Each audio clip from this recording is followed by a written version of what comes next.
Nakikita niyo yung mga posts ko dati or yung videos ko dito sa Adores, grabe.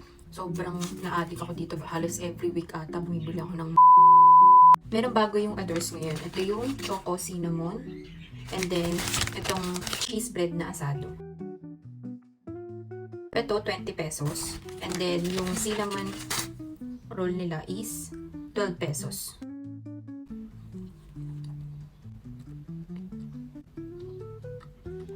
Tigdalawa lang yung binili ko kasi nga, bago lang din naman nila. So, gusto ko lang din matry yung cheese asado.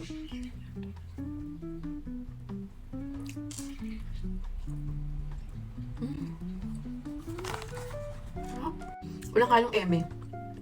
Ang sarap ng pagka-cheese na nag-complement yung tamis, yung alat, yung savory.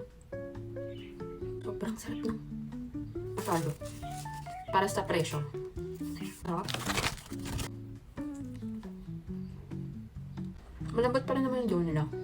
Pero mas gusto ko to. Yun lang. Bye! See you in the next one.